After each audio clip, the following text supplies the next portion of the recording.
नमस्कार साथियों, आज हम लोग सीजी टेट 2024 का इवनिंग शिफ्ट मैथ्स का क्वेश्चन पेपर सॉल्व करने वाले हैं। तो चलिए देखते हैं किस प्रकार से क्वेश्चन पेपर आया हुआ है ना, और उसका पूरा सॉल्यूशन करते हैं वन बाय वन। आप लोग वीडियो को बिना स्किप किए देखिए ताकि आपको वीडियो ज़्यादा से ज़्यादा समझ आए, और समझ आता है तो अपने दोस्तों को भी शेयर कीजिएगा। तो यहाँ पर देखिए अभी पेपर होने वाला है टेट 2026 का, है ना, जो कि 1 फरवरी से है। तो यहाँ पर फर्स्ट क्वेश्चन है 91 नंबर, सीखने के एक विशेष तरीके को किसने बैंकिंग मॉडल का नाम दिया? तो यहाँ पर है ब्रूनर, पियाजे, पाउलो फ्रेर और वाइगोत्स्की। तो ऑप्शन नंबर आपका सी यहाँ पर क्या हो जाएगा, इसका करेक्ट आंसर हो जाएगा। ठीक है, तो ऑप्शन सी इसका करेक्ट आंसर है। चलिए नेक्स्ट क्वेश्चन देखते हैं। एक रचनावादी कक्षा में क्या अपेक्षित है? ए, बच्चे शांतिपूर्वक शिक्षक का अनुसरण करें। बी, क्रियाकलापों में सक्रिय भागीदारी करें। सी, खुलकर विचार विमर्श करें। डी, हल किए प्रश्नों का अभ्यास करें। तो यहाँ पर देखिए ऑप्शन बी यहाँ पर और सी जो है करेक्ट लग रहा है। ठीक है, तो ऑप्शन नंबर इसका क्या हो जाएगा, बी इसका करेक्ट आंसर चला जाएगा, केवल बी और सी। अगला क्वेश्चन देखते हैं। एक बच्चे के गणित सीखने के संदर्भ में सीखने के मॉडल में कौन कौन सी बातें सम्मिलित होनी चाहिए? ए, सीखना क्या है की समझ, बच्चे कैसे सीखते हैं की समझ, एल्गोरिदम का उपयोग, विषय वस्तु का प्रकृति। तो यहाँ पर देखिए, यहाँ पर आपके पास ठीक है ऑप्शन नंबर यहाँ पर देखिए आप, ठीक है, ये भी लागू हो रहा है, बी भी लागू हो रहा है और डी भी लागू हो रहा है। ठीक है, तो ये सारी चीज़ें हैं, तो ऑप्शन नंबर डी आपका क्या हो जाएगा, करेक्ट आंसर हो जाएगा। चलिए अगला क्वेश्चन देखते हैं 94, पाइथागोरस प्रमेय को सिद्ध करने के लिए हम जिस तर्क का उपयोग करते हैं वह है आगमनिक तर्क, निगमनिक तर्क, अनुभाविक तर्क या रचनात्मक तर्क। तो ऑप्शन नंबर यहाँ पर बी करेक्ट आंसर है इसका, निगमनिक तर्क। तो ऑप्शन बी इसका करेक्ट आंसर हो जाएगा। अगला क्वेश्चन देखते हैं 95 नंबर है, यहाँ पर है यदि Q, W, N और Z क्रमशः परिमेय संख्याओं, पूर्ण संख्याओं, प्राकृत संख्याओं और पूर्णांकों के समुच्चय को प्रदर्शित करते हैं तो संख्या पद्धति को सीखने के लिए उचित क्रम होगा। ठीक है, तो ऑप्शन नंबर ए इसका क्या हो जाएगा, राइट आंसर हो जाएगा। ठीक है, ऑप्शन नंबर ए, जहाँ पर यहाँ पर आप लोग देख सकते हैं एन जो है, ठीक है, नेचुरल नंबर को प्रदर्शित कर रहा है एन, और उसके बाद डब्लू है, डब्लू जो है पूर्ण संख्या है, होल नंबर बोलते हैं इसको, और ठीक है जेड जो है इंटीजर को प्रदर्शित करता है, पूर्णांकों को, और क्यू है आपका परिमेय संख्या। ठीक है, तो ऑप्शन नंबर ए आपका क्या हो जाएगा, यहाँ पर करेक्ट आंसर हो जाएगा। अगला क्वेश्चन बढ़ते हैं आगे 96 नंबर का क्वेश्चन यहाँ पर। अब 2 धन 7x धन 7x स्क्वायर धन 2x क्यूब बटे 1 प्लस 2x, इसको सॉल्व करना है हम लोगों को, है ना। तो इसमें से कौन सा ऑप्शन आएगा देखते हैं। तो इसको भाग देने के लिए आप क्या करेंगे, इसका थोड़ा सा अरेंजमेंट कर लेंगे, है ना। अरेंजमेंट कहने का मतलब ये है कि जो आपका ठीक है x के टर्म्स को आगे बढ़ा लीजिए, यहाँ पर भाग देना है। तो 2x cube plus 7x square plus 7x plus 2, इसको हम लोग भाग करेंगे। देखिए यहाँ पर 2 है और x में क्यूब है, तो यहाँ तो 2 है, तो हमको क्या चाहिए, x क्यूब बनाने के लिए है एक x है, x स्क्वायर की और ज़रूरत है, तो x स्क्वायर के यहाँ पर गुणा कर दीजिए। तो 2x स्क्वायर प्लस यहाँ पर 2 सॉरी यहाँ पर क्यूब हो जाएगा, है, क्योंकि एक x यहाँ पर है, एक 2x यहाँ पर है, तो 2x क्यूब हो जाएगा प्लस यहाँ पर x स्क्वायर, इसको घटा दीजिए, तो घटाएंगे तो ये कट जाएगा और यहाँ पर आ जाएगा 6x स्क्वायर, 7x उतार दीजिए। अब देखिए यहाँ पर 2 है, 2x है, तो यहाँ पर हमको 3x की जरूरत पड़ेगा, तो 3 दूनी 6 x स्क्वायर हो जाएगा, और धन 3 एकम 3, 3x ही हो जाएगा। फिर इसको भी घटा दीजिए, सिंपल प्रोसेस करना, यहाँ पर 4x बन जाएगा, और यहाँ पर 2 को उतार दीजिए। फिर यहाँ से इसमें जाएगा, यहाँ पर 2x ऑलरेडी है, तो हमको केवल 2 की ज़रूरत पड़ेगा, तो 2 दूनी 4x प्लस 2, तो इस तरह से इसको कटा दीजिए, तो कट जाएगा, 0 हो जाएगा। तो फाइनली आंसर ये आ जाएगा x cube plus 3x plus 7, जो कि ऑप्शन नंबर आपको सी में दिखाई दे रहा है, ऑप्शन नंबर सी में। तो ये बेसिक क्वेश्चन है जिसको आप लोगों को केयरफुली सॉल्व करना है, और मैं बिल्कुल इसमें कोशिश कर रहा हूँ कि आपको एक्सप्लेन करके बताने की। और ठीक है, तो अगला क्वेश्चन चलते हैं 97 नंबर है, 97 नंबर। यदि 9 के घात n गुणा 3 के घात 2 गुणा 3 के घात n माइनस 27 की घात n है और सभी के बटे में है 3x के घात 3m गुणा 2 के घात 3 और बराबर है 1/27, यहाँ पर m माइनस n आपको चाहिए। अब m माइनस n चाहिए, तो इसको तो पहली बात तो आप जो है थोड़ा सा सिंप्लीफाई कर लीजिए। तो यहाँ पर देखिए 97 में आपके पास इस टाइप से क्वेश्चन है ना, इसको हम लोग हल करते हैं। तो सबसे पहले आप इसको इसका जो 9 है 3 है, इसका सबसे लोएस्ट टर्म्स तो 3 ही है। तो 3 के पावर में यहाँ पर देखिए 3 के पावर में 2 करेंगे तो 3 3 9, और n ऑलरेडी मल्टीप्लाई है तो n कर दीजिए। यहाँ पर देखिए यहाँ पर 3 का पावर 2 है, ठीक है, 3 का पावर n है, और इसको क्या कर सकते हैं 27 को हम लोग 3 के पावर 3 लिख सकते हैं, और n है तो 3 के power 3n whole divide by कीजिए 3 के पावर 3m गुणा 2 के पावर 3। अब यहाँ पर थोड़ा सा, ठीक है, यहाँ तो 2 का पावर है, वहाँ 3 का पावर था, और इसको भी लिख सकते हैं 3 का पावर 3। अब आगे देखिए इसको 3 का पावर, इन दोनों को n को जोड़ देते हैं तो 2n प्लस n गुणा, इसको कर दीजिए आप 3 का पावर 3 है ना, 3 3 9 कर दीजिए, और 3 का पावर n और होल डिवाइड बाई 3 का पावर 3m गुणा, या इसको 8 कर दीजिए। और इसको हम लोग क्या कर सकते हैं, क्योंकि m माइनस n चाहिए हम लोगों को, है ना, तो इसको हम लोग क्या कर सकते हैं 3 का पावर माइनस 3 कर दीजिए, ये हो गया। अब इसको और क्या कर सकते हैं हम लोग 3 का पावर 3n, और ये 3 का पावर 3n हो गया, 3 का पावर 3n, मतलब कॉमन निकालना है हम लोगों को, ये हो जाएगा। अब इसमें देखिए पार्टीशन कर लेते हैं यहाँ, अगला आगे देखिए 3 का पावर 3n बाहर निकाल दीजिए, तो यहाँ पर 9 बचेगा, यहाँ पर 1 बचेगा, यहाँ पर 3 का पावर 3m है, यहाँ पर 8 बचेगा, और यहाँ पर 3 का पावर, इसको ऐसे ही रहने दीजिए। अब देखिए ये भाई 3 का पावर 3n है, माइनस क्या कर सकते हैं 3m कर सकते हैं ऊपर ले जाके, और ये 8/8 हो जाएगा, हो गया, कैंसिल आउट हो गया। अब यहाँ पर देखिए ये 3 3 भी अब जाने वाला है ना, तो यहाँ पर क्या बच जाएगा 3n माइनस 3m बराबर 3। अब यहाँ पर 3 3 भी कैंसिल आउट हो जाएगा, और 3 माइनस यहाँ पर 3 3 कर जाएगा। अब देखिए यहाँ पर तो 1 आ गया, 3 1 कम है ना, तो n माइनस m बराबर -1, लेकिन हमको क्या चाहिए, इसको उधर भेज दो, इसको इधर भेज दीजिए, तो पक्षांतर कर दीजिए कहने का मतलब। तो m माइनस n बराबर 1 आया है, जो कि ऑप्शन नंबर किस में है, ए में है, तो ऑप्शन नंबर ए इसका करेक्ट आंसर हो जाएगा, ठीक है। तो इस प्रकार से यहाँ पर ऑप्शन नंबर ए इसका क्या हो जाएगा, करेक्ट आंसर हो जाएगा, इसका करेक्ट आंसर हो गया। नेक्स्ट क्वेश्चन देखते हैं। नेक्स्ट क्वेश्चन में कुछ नहीं करना है, ये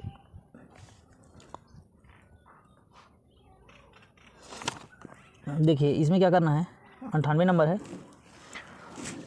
2 के घात m बचा है, और है 2 के घात 2, धन 2 के घात 4, धन 2 के घात 6, धन यहाँ पर 2 के घात 20 का मान है, इसमें का कौन सा मान होगा। अब आप यहाँ पर देखिए ये जो नंबर्स दिया हुआ है सब 2 के पावर में है ना, तो आप इसमें 2 के घात n कॉमन ले लेंगे, क्या करेंगे कॉमन ले लेंगे, तो कॉमन लेंगे तो क्या हो जाएगा, यहाँ पर देखिए कॉमन लेते हैं, थोड़ा सा विस्तार से चलते हैं। अब यहाँ पर देखिए 2 के घात ये 2 है, तो इसको बाहर लीजिए, तो यहाँ 1 बचेगा, यहाँ पर देखिए 2 के घात 2 बचेगा, क्योंकि 2 के घात तो निकल गया, यहाँ पर 2 के घात 3 बचेगा, सॉरी 3 के घात 2 बचेगा, और ऐसे करते करते ये 10 का घात 2, सभी में घात 2 ही रहेगा, ये हो जाएगा। अब देखिए यहाँ पर ये समझिए 1 है, मतलब ये 1 का वर्ग है यहाँ पर, तो अब हमें एक फार्मूला पता है ना, चूँकि प्रथम n प्राकृत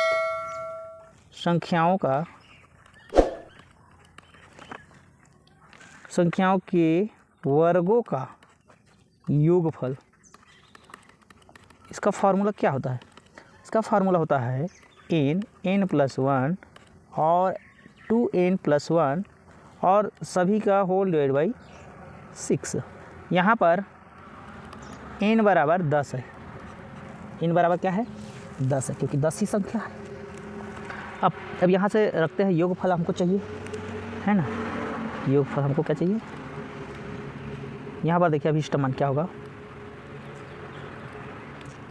पहली बात तो ये 2 है, तो ये 2 का वर्ग इसको बाहर ही रखिए आप लोग। यहाँ पर से देखिए 10, और ये कितना हो जाएगा 10 धन 1, और ये हो जाएगा 2 गुणा 10 धन 1 और होल डिवाइड बाई 6, है ना। तो ये 4/6 को इसको तो बाहर ही कीजिए, साइड कीजिए। हम लोग इसको देखते हैं 10 गुणा 11 गुणा, ये हो जाएगा 10 दूनी 20 1 21, ठीक।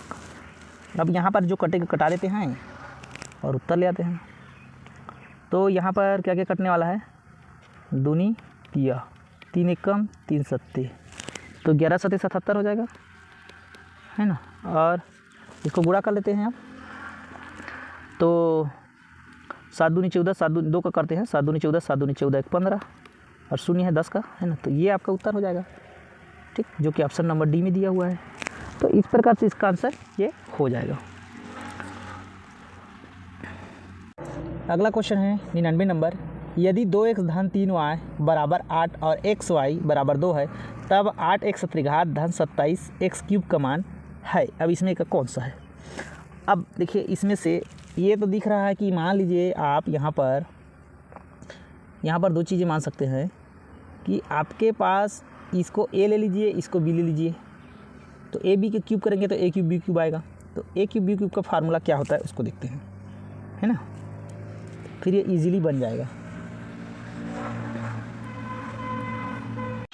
तो अब यहाँ पर देखिए 2x धन 3y बराबर 8 और xy बराबर 2 दिया है। अब तब 8x त्रिघात और 27y त्रिघात का मान याद करना है ना, ये भी त्रिघात है। अब देखिए इसमें हम लोग एक फार्मूला लगाएंगे क्योंकि इसमें क्यूब दिया है ना, तो हमको ये पता होता है, इसको a मान लेते हैं, इसको b मान लेते हैं। तो a प्लस b का क्यूब बराबर होता है a क्यूब, यहाँ पर होता है 3ab और a प्लस b और b क्यूब, और हमको यही चाहिए। यहाँ पर देखिए इसको जब हम लोग यहाँ पर रखेंगे 2, यहाँ पर रखेंगे हम लोग 3, ठीक है। तो यहाँ पर रख देते हैं 2x प्लस 3y, तो यहाँ पर हो जाएगा 2 का क्यूब मतलब आप 2x का क्यूब कर दीजिए प्लस 3, a की जगह में रखिए आप 2x, b की जगह में रखिए 3y, ब्रैकेट में 2x plus 3y plus b cube मतलब 3y क्यूब, सॉरी 3y का क्यूब। अब यहाँ पर हो जाएगा 8x क्यूब प्लस यहाँ पर क्या हो जाएगा 3 तिया 9 दूनी 18xy और यहाँ पर है 2x प्लस 3y और ये हो जाएगा 3 तिया 9 तिया 27y क्यूब। अब देखिए इतना का मान हम लोग 8 रख सकते हैं, तो 8 का क्यूब करिए और यहाँ पर 8x cube plus 27y cube यही चाहिए और प्लस यहाँ पर देखिए 18। अब यहाँ पर xy बराबर 2 रखना है और 2x धन 3y बराबर रखना है यहाँ पर 8, क्या रखना है यहाँ 8। तो बस इसी का आपको सॉल्यूशन करना है। तो अब यहाँ पर कितना हो जाएगा, है ना। तो अब क्या हो जाएगा यहाँ पर देखिए, जब 8 को 3 बार गुणा करेंगे तो 8 8 64 गुणा 8 करेंगे, तो 64 गुणा 8 करेंगे तो ये हो जाएगा 512। 8 का क्यूब कितना होता है 512 और 8x cube plus 27y cube plus ये कितना हो जाएगा 18 8 144 गुणा 2, तो इसको भी गुणा कीजिए और 512 से क्या करेंगे हम लोग माइनस कर देंगे। तो ये कितना हो जाएगा 4 दूनी 8 2 एकम 2, इधर का तो वैसे ही रहेगा 27y क्यूब। तो इसको घटा देते हैं हम लोग, है ना, 512 और 288। तो ये हो जाएगा 12 में से 8 गया तो 4 हासिल 1 और 11 में से 9 गए तो 2 फिर हासिल 1 और 5 में से 3 गए तो 2, 224 आपका आंसर आ जाएगा, ठीक है, जो कि ऑप्शन नंबर सी इसका क्या हो जाएगा करेक्ट आंसर हो जाएगा। तो यहाँ पर ऑप्शन सी करेक्ट आंसर हो जाएगा। बस कुछ नहीं करना है, एक सिंपल सा फार्मूला था a प्लस बी क्यूब का और बस उसी में अप्लाई करना था। चलिए अगला क्वेश्चन देखते हैं। यहाँ पर 100 नंबर का है। यहाँ पर एक सीरीज़ दिया हुआ है और इसको हम लोगों को क्या करना है, इस सीरीज़ में हमको ये बताना है, जैसे श्रेणी है 1/2 धन 3/4 धन 7 ये डबल होते जा रहा है ना, 15/16 प्लस डैश डैश डैश के प्रथम n पदों का योग। यहाँ पर ऑप्शन दिया हुआ है, अब कुछ संख्या तो दिया नहीं है कि हम लोग n पदों के योगफल वाला फार्मूला को यहाँ अप्लाई कर दें। तो इसका देखिए, इसका सबसे सरल उपाय यह है कि आप जो है, जैसे ये प्रथम पद है ना, प्रथम है, ये द्वितीय है, ये तृतीय है, ऐसे करके ये चतुर्थ है, ऐसे आगे बढ़ते गया है। अब देखिए प्रथम और द्वितीय पदों का जो योग है उतना को देख लेते हैं और ऑप्शन में रख के हम लोग चेक कर लेते हैं। दो पदों का योगफल हम लोग को कितना है देखिए। तो ये देखिए यहाँ पर जैसे हल करते हैं, है ना, ऑप्शंस में हमारे पास जो जो ऑप्शन दिया है उस ऑप्शन के अकॉर्डिंग हम लोग चलेंगे। तो यहाँ पर आप देखेंगे कि इसको प्रथम पद ले रहे हैं, इसको फर्स्ट है प्रथम, यह जाएगा द्वितीय, ये तृतीय, इस टाइप से ये आगे बढ़ते गए, है ना। तो मान लीजिए यहाँ पर प्रथम दो पद को लेके चलते हैं और ऑप्शन में रख देंगे प्रथम दो पद, है ना, दो पदों का योगफल। यहाँ पर 1/2 है, 3/4 है, दोनों को लघुत्तम लेंगे तो यहाँ पर 4 आएगा, 2 दूनी तो 2 एकम 2 और ये 3, तो ये हो जाएगा 5/4। अब हमको ऑप्शन में चलते हैं, जहाँ 5/4 आ जाएगा उसका हमको मान, है ना, वही हमारा सही आंसर होगा। यहाँ पर n बराबर हम लोग 2 लेके चल रहे हैं। पहला बात, ऑप्शन ए चलते हैं। ऑप्शन ए में है 2 के घात n-1, तो अभी n बराबर 2 लिए हैं, दोनों पदों को चेक कर रहे हैं। तो 2 के घात 2 - 1 मतलब 4 - 1 बराबर 3 नहीं आया, हमको तो 5/4 चाहिए। ऑप्शन बी में चलते हैं। ऑप्शन बी में है 1 माइनस, इसको जस्ट अपोजिट कर दिया है, 2 के घात n कर दिया है ना। तो अब इसको क्या करेंगे, 1 ऋण 1 2 के घात n हो जाएगा, क्योंकि यहाँ ऋण लगा है तो ये 1/2 के घात n होता है। तो ये हो जाएगा 1 माइनस 2 के घात, यहाँ पर 2 रखेंगे तो 1 - 1/4।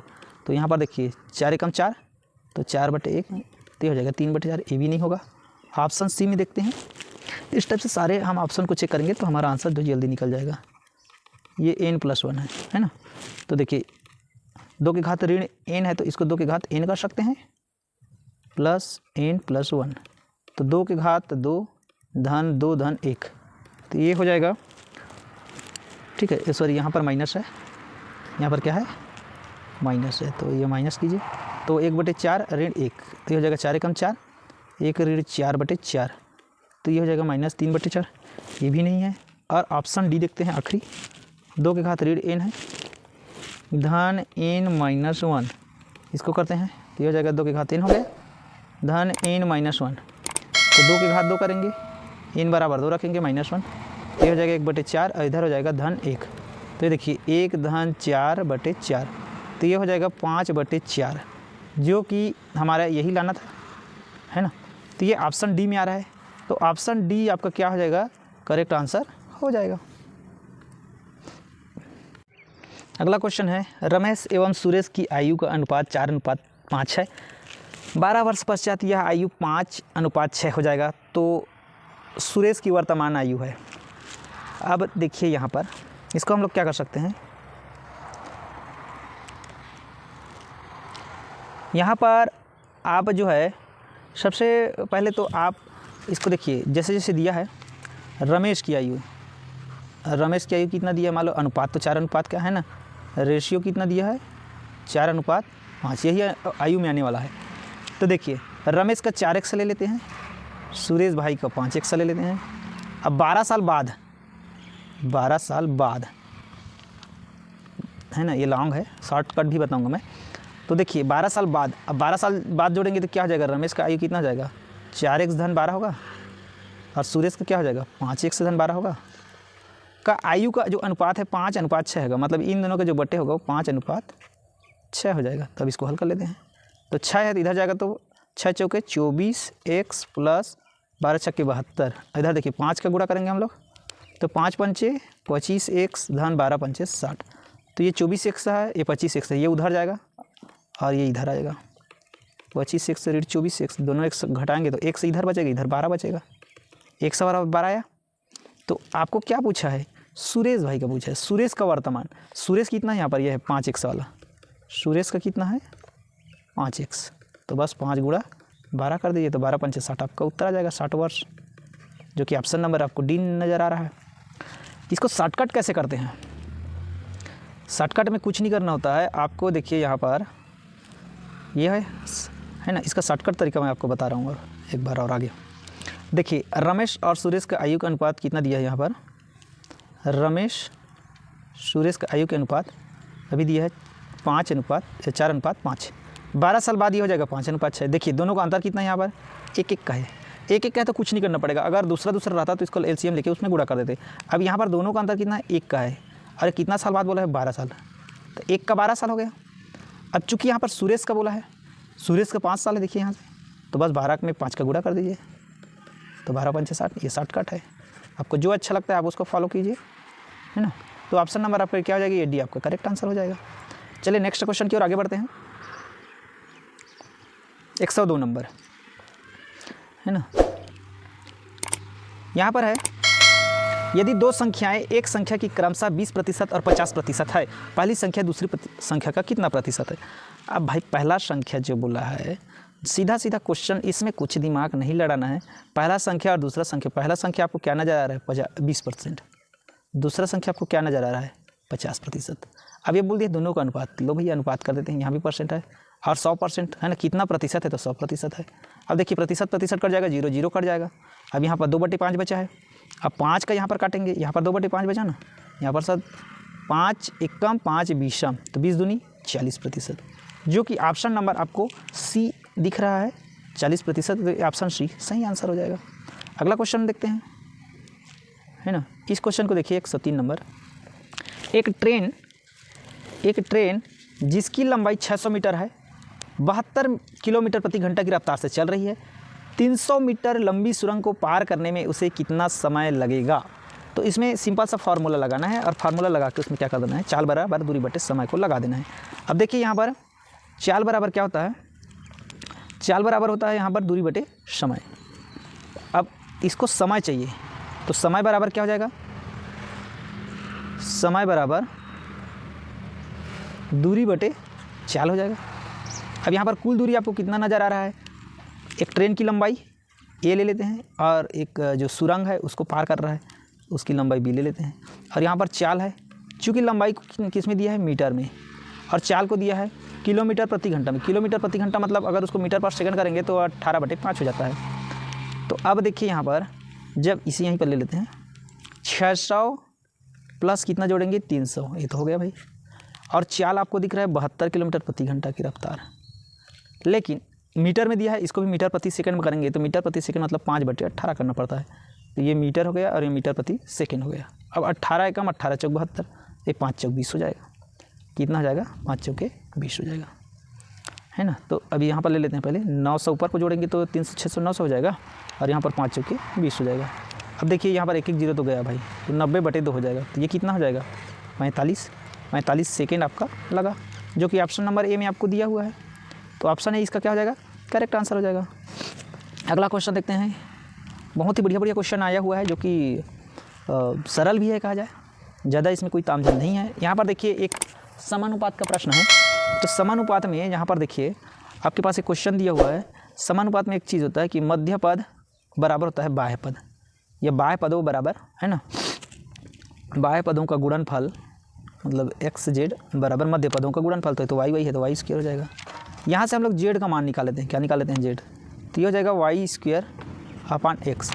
हमको क्या पूछा है, X अनुपात Y पूछा है, सॉरी X अनुपात Z, तो X का मान X ही रहने दीजिए आप, Z का जो मान निकाले हैं इसको यहाँ पर रख दीजिए, Y square upon X square. ये X ऊपर चला जाएगा तो ये हो जाएगा X square upon Y square, मतलब X स्क्वायर अनुपात वाई स्क्वायर, जो कि ऑप्शन नंबर किस में दिया है, सी में दिया हुआ है। अगला क्वेश्चन देखते हैं, 105 नंबर का क्वेश्चन है। यदि 60 पुस्तकों का क्रय 40 पुस्तकों के विक्रय मूल्य के बराबर है, के समान है, तब लाभ होगा। अब देखिए इसमें सिंपल सा है, जैसा क्वेश्चन बोला है वैसे ही आपको काम करना है। यहाँ पर दिया है 60 जो है क्रय मूल्य है, 40 विक्रय मूल्य के बराबर है, ठीक है। तो क्रय यहाँ पर इसको पक्षांतर कीजिए तो ये बट्टे में हो जाएगा, और 40 बटे इसको इधर पक्षांतर कीजिए तो 60 हो जाएगा, 20 दूनी 20 दिया। अब देखिए यहाँ पर जो क्रय आपको दिख रहा है वो 2 दिख रहा है, और विक्रय दिख रहा है 3 दिख रहा है, तो दोनों में से सीधी सी बात है लाभ 1 का मिल रहा है, 1 है ना। तो लाभ कितना मिला यहाँ पर 1, किसमें, क्रय में, क्रय तो 2 है, तो 1/2 गुणा 100 कर दीजिए, प्रतिशत निकालना है तो ये हो जाएगा 2 1 2 पंचे, मतलब ये 50% आपका उत्तर आ जाएगा। ऑप्शन नंबर बी आपका क्या हो जाएगा, करेक्ट आंसर हो जाएगा। अगला क्वेश्चन में चलते हैं,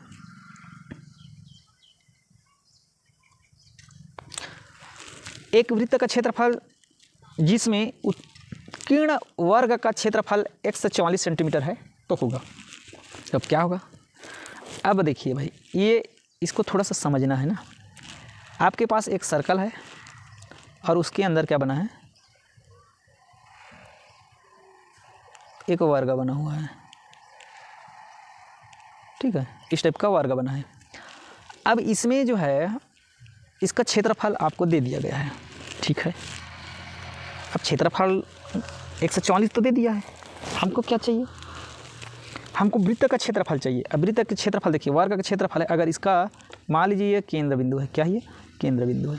अब आप यहाँ से देखिए, यहाँ से यहाँ तक इसका क्या है, ये व्यास है ना। तो आधा करेंगे तो त्रिज्या मिलेगा, तो क्योंकि वृत्त में तो पाई आर स्क्वायर होता है।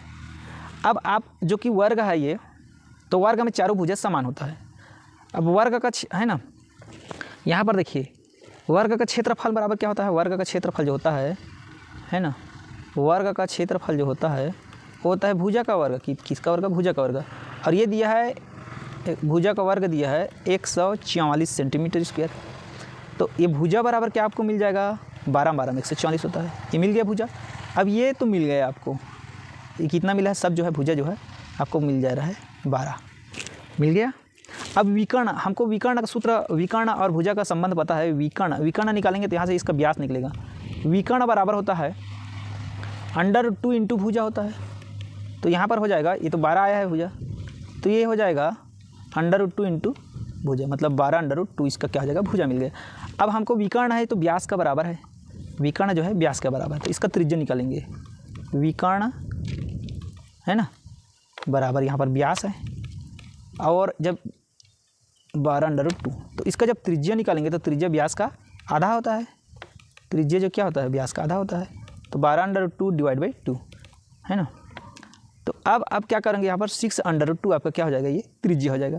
अब हमको ये पता है कि वृत्त का क्षेत्रफल कितना होता है, पाई आर स्क्वायर होता है। चूँकि उत्तर पाई में ही दिया है, पाई को रहने दीजिए और आर स्क्वायर कर दीजिए, 6 √2 का स्क्वायर कर दीजिए, तो ये हो जाएगा 6 × 36 और √2 का 2 का, तो ये हो जाएगा 72 पाई, जो कि ऑप्शन नंबर बी में दिया हुआ है। तो बहुत अच्छा क्वेश्चन था और निश्चित रूप से आपको ये समझ में आएगा। चलिए अगले क्वेश्चन की ओर बढ़ते हैं।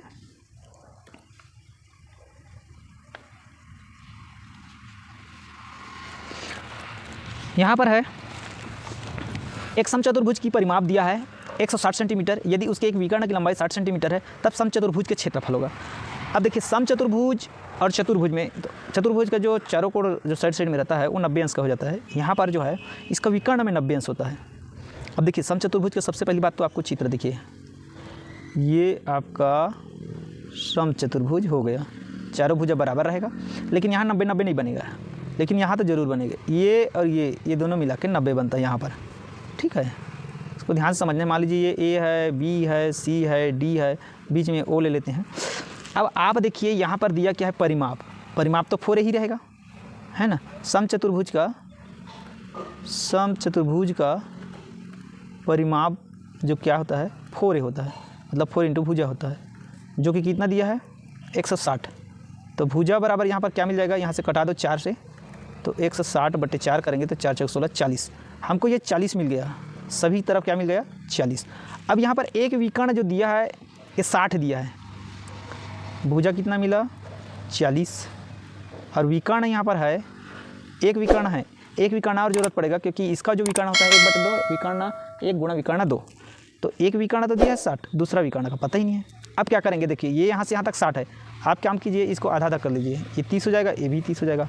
अब देखिए जब यहाँ पर 90 बन रहा है, एक विकर्ण यहाँ पर, या इसके भी 40 है, ये 30 है, इसका लेकर ए ओ निकाल लेते हैं, ए ओ बी में। तो समकोण त्रिभुज ए ओ बी में, है ना, ए ओ बी में यहाँ पर जो विकर्ण, यहाँ पर लंब का वर्ग आधार का वर्ग, ये कर्ण हो जाएगा 40।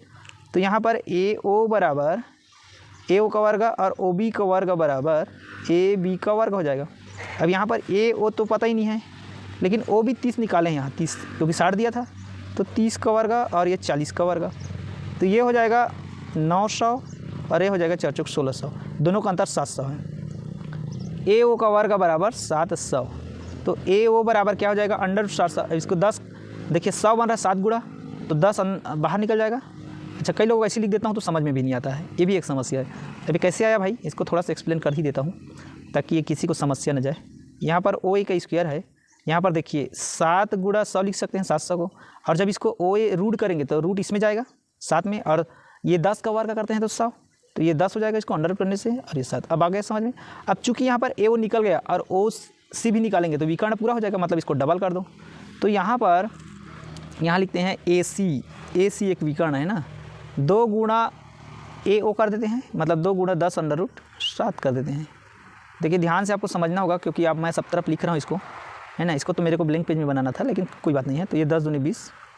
अब देखिए एरिया क्या होता है, यहाँ पर समचतुर्भुज के क्षेत्रफल 1/2 d1 इंटू d2, विकर्ण है d1 d2, 1/2 d1 एक 60 पहले से था और एक अभी मिला है 20 अंडर रूट 2, तो ये 2 और ये वाला कट जाएगा 10, तो 10 अंडर रूट 2 हो जाएगा, तो ये हो जाएगा 600 अंडर रूट 2। और सभी ऑप्शन में 300 दिया है, हमारे यहाँ इधर 600 आ गया, गड़बड़ा गया, कोई बात नहीं है। तो इसको व्यापम द्वारा विलोपित किया गया है, इसीलिए इसका है ना, इसको विलोपित कर दिया गया है, क्योंकि ऑप्शन में दिए ही नहीं है जिस प्रकार से आपका सॉल्यूशन आया है। चलिए अगला क्वेश्चन आगे बढ़ते हैं। अगला क्वेश्चन है 108 नंबर का है। 108 नंबर के क्वेश्चन में आपको वो बोला है एक त्रिभुज की भुजाओं की लंबाई क्रमशः 5 सेंटीमीटर, 12 सेंटीमीटर एवं 13 सेंटीमीटर है। विपरीत शीर्ष में 13 सेंटीमीटर लंबी भुजा पर डाले गए लंब की लंबाई क्या होगी, है ना। अब यहाँ पर देखिए, हमको ये पता है कि कोई भी त्रिभुज होता है उसका जो क्षेत्रफल होता है 1/2 आधार गुणित ऊंचाई होता है। अब यहाँ पर लंबाई चाहिए, पहली बात तो क्षेत्रफल निकाल देते हैं, क्षेत्रफल से लंबाई निकल जाएगा, है ना। तो चलिए इसको थोड़ा बनाते हैं। देखिए कोई भी त्रिभुज है, इसको हल करते हैं। त्रिभुज में 3 भुजा है और डाले गए लंब की लंबाई यहाँ पर देखिए, एक यहाँ पर 12 है, 5 है, मान लीजिए 13 है, एक लंब की लंबाई हमको चाहिए। अब देखिए यहाँ पर तीनों भुजा तो दे दिया गया है, तो यहाँ पर देखिए हमको ये पता है ना, त्रिभुज का जो क्षेत्रफल होता है, त्रिभुज का क्षेत्रफल क्या होता है, 1/2 आधार बी ले लेते हैं बेस इंटू ऊंचाई, ठीक, ये एरिया है। अब यहाँ पर एरिया लेते हैं ना, और ऊंचाई का हमको चाहिए जो कि है नहीं। यहाँ पर ऊंचाई क्या हो जाएगा, यहाँ पर 2a हो जाएगा, 2a, यहाँ पर b इंटू एच करते हैं इसको सीधा सीधा, और h क्या हो जाएगा 2a, ये मतलब क्षेत्रफल है ना, b ये आ रहा है। अब सबसे पहले एरिया निकालते हैं। जब 3 भुजा दिया रहता है, मान लीजिए ये a है, ये b है, ये c है, इसीलिए इसको बड़ा भी कर दिया मैं। ये मान लीजिए a है, ये b है, किसी को भी मान सकते हो, उसके कोई समस्या नहीं है। अब हेरो का सूत्र यहाँ पर लगता है। देखो जब क्षेत्रफल निकालना रहता है, एक क्षेत्रफल ये होता है, एक क्षेत्रफल होता है जब सब भुजा दिया रहता है, तब यहाँ पर होता है एस माइनस ए, एस माइनस बी और एस माइनस सी, ये होता है। अब एस क्या होता है, अर्धपरिमाप होता है a plus B plus C divide by 2। तो यहाँ पर देखिए 12 है, 5 है और 13 है, डिवाइड बाई 2 करेंगे तो ये हो जाएगा, ये 18 हो जाएगा, 13 5 18, 18 और 12 30/2 हो जाएगा, मतलब 15 हो जाएगा। अब आप यहाँ पर सूत्र में रखेंगे एरिया निकालने के लिए, तो यहाँ पर हो जाएगा, यहाँ पर हो जाएगा, देखिए सब रूट ऑफ में रहेगा। सबसे पहली बात तो इसको ध्यान देना है, एस मतलब 15 है, और ये 15 माइनस ए मतलब 12 कर दीजिए, 15 माइनस 5 कर दीजिए, तीनों भुजा को मतलब घटा दीजिए, 15 माइनस 13 कर दीजिए, ये सब रूट में है ना, रूट को विशेष ध्यान देना है। तो ये 15 गुणा 3 गुणा, यहाँ पर क्या बच जाएगा 10, यहाँ क्या बच जाएगा 2। अब इसको तोड़ते हैं तब ना इसका रूट निकलेगा। तो 3 गुणा 5, ये 3 है, ये 2 गुणा 5 और ये 2। कहने का मतलब यहाँ क्या निकलने वाला है हमको, 2 का जोड़ी, 3 का जोड़ी भी बन रहा है, इधर 5 का भी जोड़ी बन रहा है, तो ये हो जाएगा आपके पास 30, है ना। अब ये 15 दूनी 30, है ना। ये आपका क्षेत्रफल निकला, क्षेत्रफल 30 सेंटीमीटर इसका निकल गया। अब आपको, अब यहाँ पर हम लोग लंबाई पहले से बना लिए हैं, ये इक्वेशन एक देख सकते हैं यहाँ पर, ये वाला। तो यहाँ पर h बराबर या लंबाई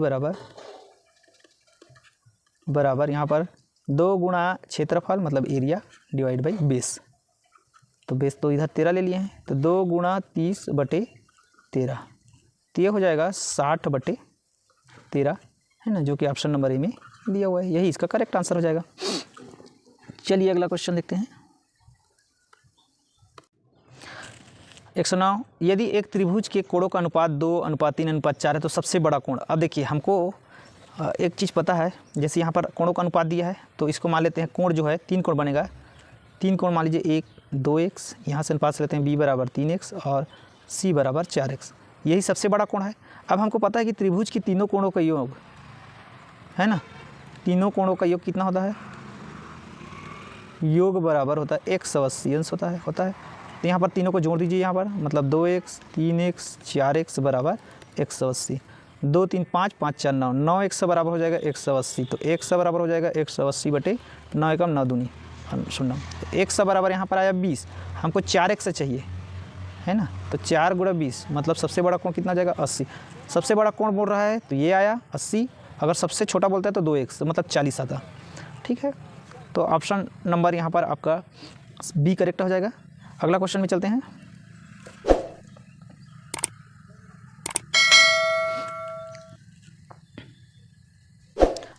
एक कमरे की 4 दीवारों का क्षेत्रफल दिया हुआ है 216 मीटर स्क्वायर है। कमरे की लंबाई चौड़ाई की दुगनी है तथा ऊंचाई 4 मीटर है, तब फर्श का क्षेत्रफल है। अब यहाँ पर देखिए सबका दे दिया है मीटर में। अब हमको कमरे के चारों दीवारों का क्षेत्रफल क्या होता है उसको लिखना है ना, सूत्र से सीधा सीधा आ जाएगा। तो कमरे के 4 दीवारों का क्षेत्रफल ए बराबर होता है 2 गुणा लंबाई धन चौड़ाई और गुणा ऊंचाई। अब यहाँ पर एक कंडीशन दिया है, लंबाई जो है एल चौड़ाई का दुगना है, विड्थ का दुगना है। ठीक है, तो यहाँ पर रख देंगे, मान लीजिए यहाँ पर a = 2a + b × h। तो यहाँ पर a एरिया कितना दिया है आपको 216 है ना, और ये 2 को अभी रहने दीजिए है ना, 2। यहाँ पर देखिए ए भी लिए हैं, इसको ए ले लीजिए, a = 2b। तो यहाँ पर 2b + b और यहाँ पर आपका ऊंचाई दिया है 4 सेंटीमीटर, ऊंचाई दी है 4, तो 4 दूनी 8 हो जाएगा। अब 216 बटे 8 करेंगे और यहाँ पर 3b आ जाएगा, तो ये कितना में कट जाएगा 8 दूनी 16, 5 बच जाएगा 56, 8 सत्ते 56, 3b बराबर है ना, फिर ये 27 कट जाएगा, 3 3 9 27। तो ये हो जाएगा चौड़ाई आया b बराबर, चौड़ाई है यहाँ पर 9, लंबाई कितना आ जाएगा उसका दुगना है 2b बोला है ना, तो 2 गुणा 9 मतलब 18। अब आपको फर्श का क्षेत्रफल, तो फर्श का क्षेत्रफल लंबाई गुणा चौड़ाई है ना, फर्श का क्षेत्रफल है ना, यहाँ पर फर्श लिख देता हूँ, लंबाई गुणा चौड़ाई होता है। तो आपके पास लंबाई 18 आया था और चौड़ाई 9 आया था। ठीक है, तो 18 नहीं 162 होता है, मीटर स्क्वायर कर दीजिए, तो जो कि ऑप्शन नंबर आपका सी करेक्ट आंसर हो जाएगा। चलिए नेक्स्ट क्वेश्चन देखते हैं।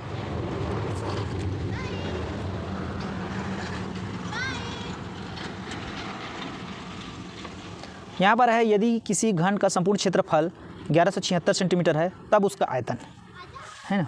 अब हमको देखिए यहाँ पर फार्मूला लगा दीजिए घन का संपूर्ण क्षेत्रफल का है ना। तो घन का जो संपूर्ण क्षेत्रफल है उसका फार्मूला होता है 6a², जहाँ a उसका भुजा है ना। तो यहाँ पर दे दिया है 6a² बराबर इतना, तो 6 से काट देते हैं इसको। तो सबसे पहले तो a² बराबर हो जाएगा 1176 बटे 6, तो a² बराबर, तो यहाँ पर कितना हो जाएगा 6 कम 6 5 बच जाएगा, तो ये कितना हो जाएगा 57, तो 6 9 54 हो गया, 57 था 3, तो 6 छक्का 36, तो 100।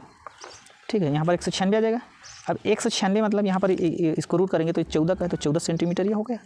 अब यहाँ पर वैल्यूम दिया है, वैल्यूम मतलब a क्यूब भुजा का क्यूब है ना, तो वैल्यूम आयतन बराबर होता है, आयतन बराबर भुजा का क्यूब, ये मतलब a क्यूब, तो 14 का आपको क्यूब करना है, 14 का क्यूब, तो 14 गुणा 14 गुणा 14 3 बार, अभी 14 गुणा 14 196 आया था है ना, तो एक बार और 14, तो इसको जब हम लोग गुणा करेंगे है ना, तो 2744 सेंटीमीटर क्यूब इसका आंसर हो जाएगा, जो कि ऑप्शन नंबर किस में दिया है, सी में दिया हुआ है। नेक्स्ट क्वेश्चन की ओर आगे बढ़ते हैं। एक आयत का कर्ण उसकी भुजा से दुगना है, आयत की भुजाओं का अनुपात ज्ञात कीजिए है ना। ये 112 नंबर का क्वेश्चन है। अब यहाँ पर देखिए आप लोग क्या करने वाले हैं, यहाँ पर पहली बात तो आयत का भुजा है ना। यहाँ पर देख लेते हैं, एक आयत है, हो गया। अब इस आयत में यहाँ पर देखिए, चूँकि आयत में लंबाई अलग होता है, चौड़ाई अलग होता है ना। एक भुजा यहाँ पर लिखा है, एक आयत की कर्ण उसकी भुजा का, अब कर्ण इसका विकर्ण ही है, तो ये अब विकर्ण कर लिए और एक भुजा कर लेते हैं कुछ भी, है ना। तो एक भुजा ले लिए, मान लीजिए ए, और विकर्ण जो होता है वो कितना होता है, a√2 होता है ना। तो यहाँ पर भुजा जो है ए ले लिए, और विकर्ण कितना होता है यहाँ पर, है ना। तो विकर्ण यहाँ पर प्रश्नानुसार विकर्ण दिया है डायगोनल, है ना, विकर्ण डायगोनल बराबर 2a दिया है। क्या दिया है, मतलब भुजा का डबल है, ये तो हो गया। आयत की भुजाओं का अनुपात ज्ञात कीजिए। अब देखिए, भुजा यहाँ पर एक लंबाई है, एक चौड़ाई है, ये अब चौड़ाई तो पता ही नहीं है, पहली बात, है ना, उसको निकालना है। लेकिन विकर्ण पता चल गया, जो विकर्ण है ये जो डी है यही है। तो हमको ये पता है, यहाँ पर आयत है 90 अंश बनता है पाइथागोरस से, a + b का वर्ग बराबर कर्ण का वर्ग मतलब d का वर्ग। a का वर्ग है, b का वर्ग है। अब यहाँ पर d बराबर विकर्ण दिया है, उसका दुगना दिया है, तो 2 का वर्ग कर दीजिए, है ना। तो ये हो जाएगा b का वर्ग बराबर, ये 2 दूने 4a² और ये a उधर जाएगा, है ना। तो यहाँ पर 3a का वर्ग आ जाएगा, है ना, 3a का वर्ग। तब यहाँ पर जो भुजा बनेगा, यहाँ पर वर्ग है, तो यहाँ पर a√3 हो जाएगा, है ना, क्योंकि ये a तो निकल जाएगा, इसमें वर्ग है, इसमें नहीं है, तो √, और एक भुजा तो a है। अब वहाँ पर बोला था भुजाओं का अनुपात, तो भुजा का जो अनुपात है ना, भुजा का अनुपात, भुजाओं का अनुपात, तो भुजा a/b है, ये तो a ही रहेगा, और दूसरा भुजा मिल रहा है a√3, कट जाएगा, तो 1/√3 आ रहा है, 1/√3, जो कि ऑप्शन नंबर 1 अनुपात किस में मिल रहा है आपको, सी में मिल रहा है। तो ये उसका उत्तर हो जाएगा। अगला चलते हैं 113 नंबर में।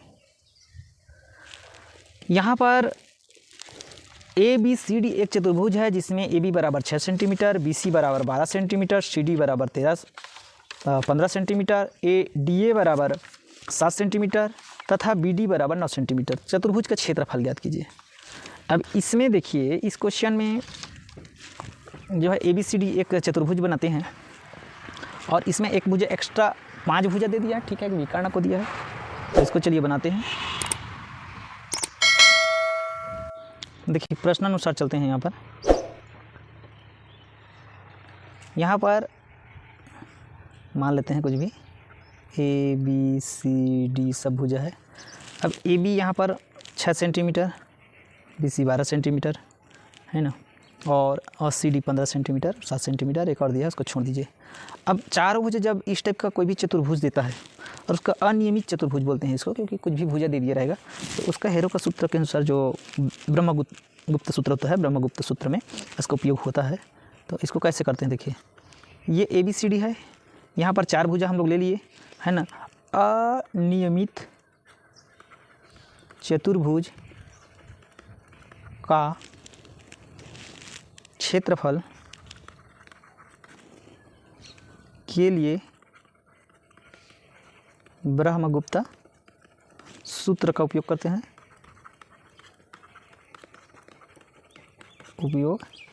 हैं, जो कि क्या होता है, A बराबर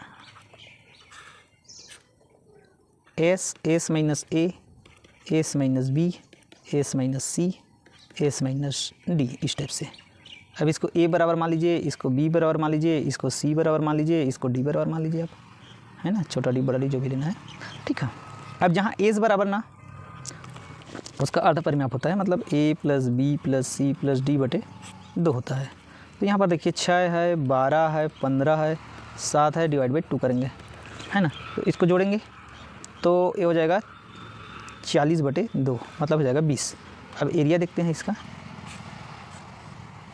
20 ऋण 6, 20 ऋण 12, जो जितना है भुजा सबको घटा दीजिए 20 से, 20 ऋण 15 और 20 ऋण 7, ऐसे कर दिए, ये 7 है।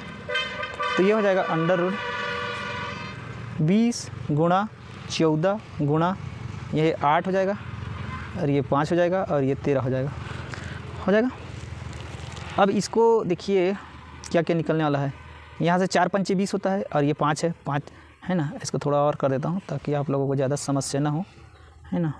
ये 2 गुणा 2 गुणा 5 होगा, और ये 2 गुणा 7 होगा, ये 3 बार 2 होगा, और ये 5 है, ये 13, तो 13 ही रहेगा। अब इसमें क्या क्या बाहर आ रहा है उसको देखते हैं।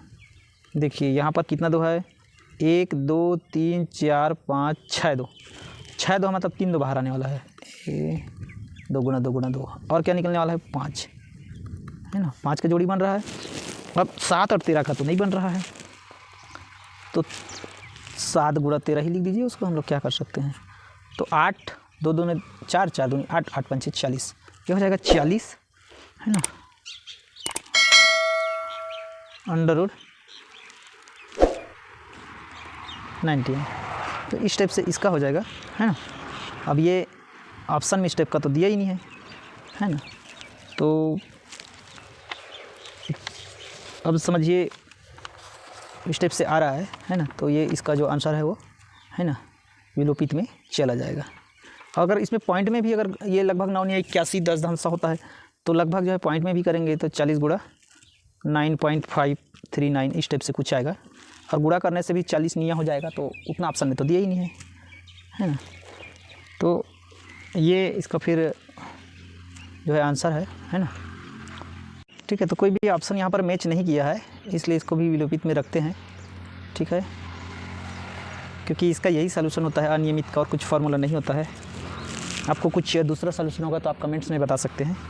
ठीक है, तो फिलहाल कोई ऑप्शन मैच नहीं किया, तो आगे बढ़ते हैं। अगला क्वेश्चन में चलते हैं।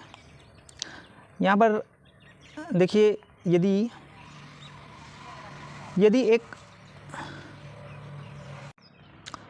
एक लंब वृत्तीय बेलन के आधार का व्यास 14 सेंटीमीटर, ऊंचाई 12 सेंटीमीटर, तब लंब वृत्तीय बेलन का क्षेत्रफल है। अब यहाँ पर देखिए, आपको क्या करना है, एक बेलन बना लीजिए।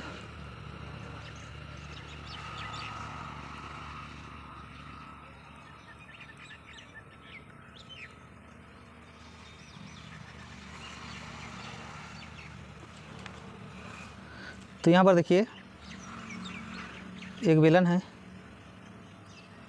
और इस बेलन में इसका जो व्यास है ये 14 सेंटीमीटर दे दिया है। कितना दिया है ये, 14 सेंटीमीटर। तो इसका त्रिज्या तो 7 हो जाएगा। ऊंचाई आपका दे दिया है यहाँ से यहाँ तक का ऊंचाई, हाइट जो है 12 सेंटीमीटर दिया है।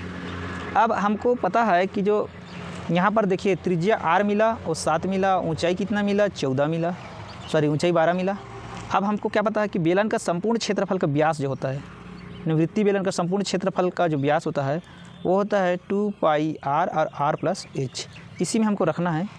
तो 2 × 22/7 इंटू r का मान यहाँ 7 निकाले हैं, और ये 7 धन 12, 7 7 कर जाएगा, 22 दूनी 44 हो जाएगा, और 12 7 19 हो जाएगा, है ना। तो इसको गुणा करेंगे तो 836 इसका करेक्ट आंसर हो जाएगा, जो कि ऑप्शन नंबर बी में दिया हुआ है ना। तो इस सबसे इसका आंसर आ जाएगा। अगला क्वेश्चन देखते हैं। एक समबाहु समकोण त्रिभुज का परिमाप जो है √2 + 1 है, तब उसके विकर्ण की लंबाई होगी। अब इस क्वेश्चन को देखिए, इस क्वेश्चन में आपको क्या करना है, एक समबाहु त्रिभुज है, और इस समबाहु त्रिभुज में इसका जो परिमाप है, चूँकि समद्विबाहु है, तो समद्विबाहु में एक तो समकोण बना रहा है। तो ये देखिए, जैसे ये हो गया, ये हो गया, ये दोनों भुजा बराबर है। समझिए द्विबाहु मतलब दोनों भुजा तो बराबर रहेगा ही रहेगा। एक भुजा को भी ले लीजिए आप। तो यहाँ पर परिमाप, चूँकि परिमाप तीनों भुजा का योग होता है, यहाँ पर 2 भुजा समान है, तो यहाँ पर परिमाप क्या हो जाएगा, परिमाप बराबर हो जाएगा a + b। कहने का मतलब यहाँ पर है 2a + b। अब क्षेत्रफल चाहिए, है ना। यहाँ पर क्या चाहिए हमको, क्षेत्रफल चाहिए। अब क्षेत्रफल होता है या तो 1/2 आधार गुणा ऊंचाई होता है। त्रिभुज का जो क्षेत्रफल होता है वो 1/2 आधार गुणा ऊंचाई होता है। तो ये यहाँ पर ऊंचाई है ना। अब आपको जो परिमाप है ना, यहाँ पर पाइथागोरस लगाते हैं, और यहाँ पर देखिए जब आप पाइथागोरस लगाओगे यहाँ पर, तो जो ये चूँकि ये क्या हो रहा है, यहाँ पर 90 अंश बन रहा है, यहाँ पर 90 अंश है ना, क्योंकि समकोण तो बोला ही है। तो इसका जो पाइथागोरस है, ये देखिए b है, b के स्क्वायर बराबर होता है, मतलब कर्ण का स्क्वायर जो होता है कर्ण स्क्वायर बराबर लंब का स्क्वायर प्लस आधार का स्क्वायर। तो कर्ण तो आपका कितना है आपके पास यहाँ पर, है ना, कर्ण आपके पास है b, मान लीजिए b का स्क्वायर बराबर लंब a है, a का स्क्वायर जोड़ेंगे तो 2a स्क्वायर हो जाएगा। तो b बराबर ये √2 हो जाएगा और a इसमें वर्ग है इसलिए a बाहर निकल जाएगा, तो ये हो जाएगा। अब b भी हमको मिल गया।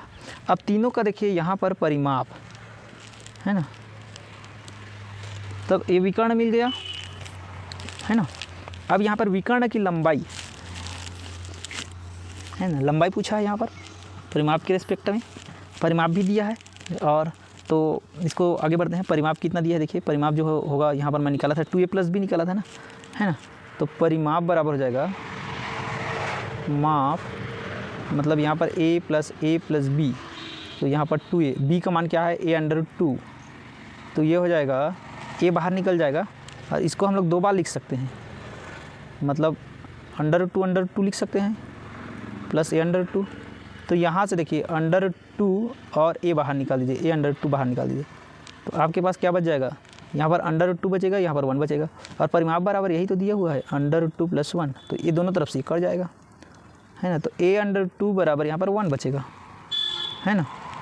और यही विकर्ण है ना, यही क्या है यहाँ पर विकर्ण है, तो b बराबर 1 आ रहा है क्योंकि ये विकर्ण के बराबर है।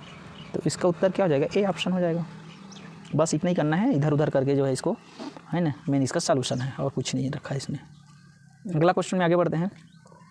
यहाँ पर देखिए प्रथम 50 प्रकृत संख्याओं का माध्य मीन निकालना है। मीन मतलब एवरेज ही होता है और प्रथम 50 है, तो n बराबर तो यहाँ पर हो गया भाई 50, n बराबर कितना हो जाएगा 50। अब इसका सूत्र क्या होता है, माध्य, है ना, समांतर जो माध्य होता है, मतलब मैं क्या बोला औसत, तो ये हो जाएगा n + 1 / 2, तो ये हो जाएगा 50 × 1/2, मतलब 51/2, मतलब इसको कटा दो, 2 दूनी 4 और यहाँ पर 1 बच जाएगा, तो 2 पंचे 10 और फिर 1 बच जाएगा 2, तो ये हो जाएगा 25.5, जो कि ऑप्शन नंबर डी में दिया हुआ है, तो इसका करेक्ट आंसर हो जाएगा। नेक्स्ट क्वेश्चन की ओर आगे बढ़ते हैं। 117 नंबर है, निम्न आंकड़ों का समांतर माध्य ज्ञात कीजिए। ये अंक दिया हुआ है 0 से 20, 20 से 40, 40 से 60, 60 से 80, 80 से 100, ये है ना। और ये आंकड़ा दे दिया है, विद्यार्थियों की संख्या दी है 2, 12, 13, 15, 8। अब इसके लिए देखिए समांतर जो माध्य होता है उसका क्या फार्मूला होता है आपके पास। समांतर जो माध्य होता है ना, समांतर माध्य बराबर होता है बारंबारता का, जैसे कि f(x) होता है फ्रीक्वेंसी के साथ, और divide by f, summation of, summation मतलब योग फ्रीक्वेंसी का, ये होता है। अब इसको चलिए बना देते हैं, थोड़ा सा इसको बनाना पड़ेगा, है ना। वैसे तो आप डायरेक्ट भी बना सकते हैं क्योंकि इन दोनों का माध्य का गुणा होता है। माध्य निकालेंगे तो इन दोनों का माध्य, जैसे इसके मध्य 10 है, इन दोनों का मध्य 20 है, मध्यमान जिसको बोलते हैं ना, तो इसको थोड़ा सा विस्तार से बनाते हैं। तो यहाँ पर देखिए हल करते हैं। सबसे पहले वर्गांतर हो गया, बारंबारता f से प्रदर्शित करेंगे इसको, मध्यमान x से शो करेंगे, और मध्यमान जो है होता है ना उच्च सीमा निम्न सीमा, है ना। मध्यमान का जो फार्मूला होता है उच्च, ठीक है, सीमा प्लस निम्न सीमा डिवाइड बाई 2 होता है, और f(x) दोनों का, है ना।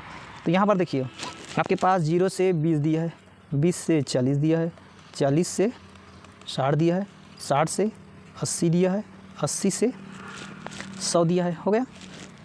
और यहाँ पर फ्रीक्वेंसी में दिया है बारंबारता में 2, 12, 13, 15 और 8, ठीक है। ये कैसे निकालते हैं देखिए, उच्च 20 ऋण 0 करेंगे, बटे 2 करेंगे, तो बटे 2 करेंगे 10 आ जाएगा। इन दोनों का देखिए, दोनों को, है ना, सॉरी 20 धन 0 करेंगे, मतलब दोनों को जोड़ना है।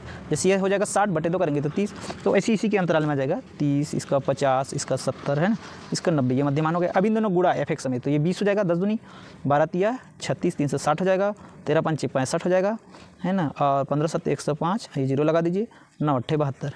तो यहाँ पर योग करेंगे अब, तो योग कितना हो जाएगा, यहाँ पर ये सबको जोड़ दीजिए आप, 50 हो गया, और इन दोनों को भी योग करेंगे, ठीक है, तो ये हो जाएगा 2800, कितना हो जाएगा 2800 f(x) बराबर।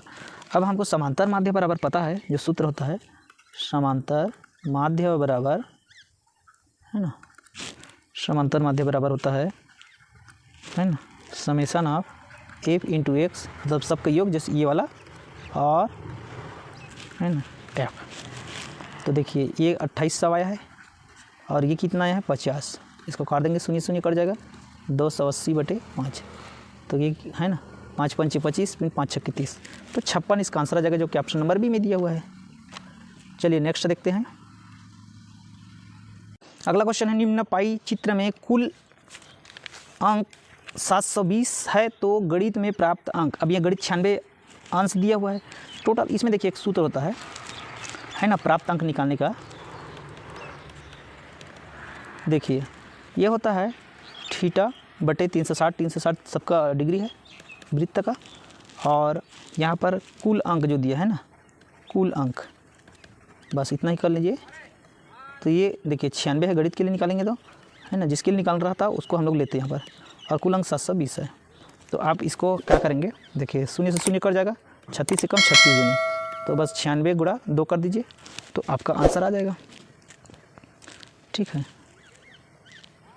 तो 8 दूनी 16 की 6, हासिल आया 1, और 9 दूनी 18 1 19, 996। ठीक है, तो यहाँ पर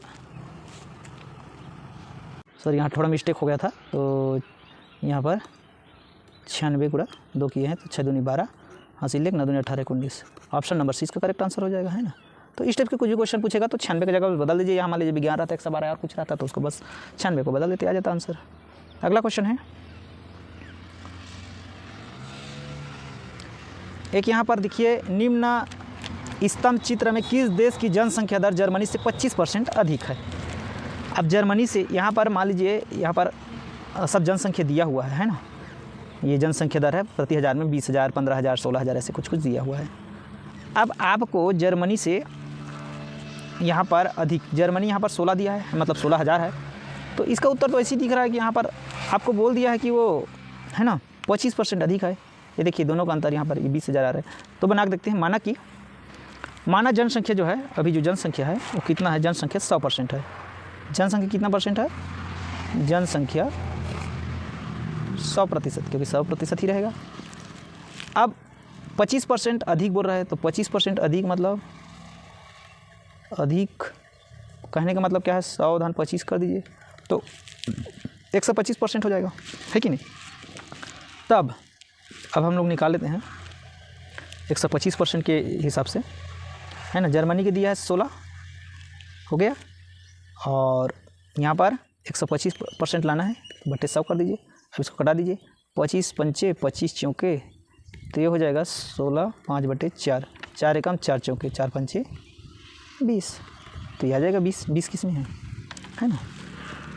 तो ऑप्शन नंबर डी इसका करेक्ट हो जाएगा, इंग्लैंड है ना, 20 क्योंकि इंग्लैंड में है, तो ये ऑप्शन नंबर डी इसका क्या हो जाएगा, करेक्ट आंसर हो जाएगा। अगला देखते हैं,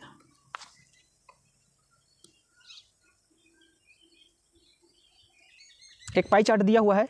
निम्न पाई चित्र में उम्र वर्ग 25 से 34 और उम्र वर्ग 35 से 40 की व्यक्तिगत आय का अनुपात। आप यहाँ देखिए, यहाँ पर 25 से 34 ये वाला है, ठीक है, 24% दिख रहा है यहाँ पर, क्योंकि व्यक्तिगत आय यहाँ पर ये बोल दिया है, यहाँ पर 25 से 34 वर्ष का है ना, 24% है, ये दिख रहा है। और 35 से 40, 35-40 कौन सा है, 35 से 44 ये वाला है, 20% वाला है। तो 35 से अनुपात चाहिए ना, 35 से 44 तो कितना है, 20%। दोनों का अनुपात प्रतिशत कटा दीजिए, और 4 छक्के 4 पंचे, तो 6/5। यहाँ 100% ये क्या क्या ऑप्शन दिया उससे कोई मतलब नहीं है। ऑप्शन नंबर ए आपका क्या हो जाएगा, करेक्ट आंसर हो जाएगा। तो और साथियों, इस प्रकार से गणित का क्वेश्चन पेपर आया हुआ था, और निश्चित रूप से आपको पूरा सॉल्यूशन समझ में आएगा। और मैं जो है और आगे का वीडियो बना रहा हूँ, आप मेरे चैनल को विजिट करते रहिए। Okay, thank you.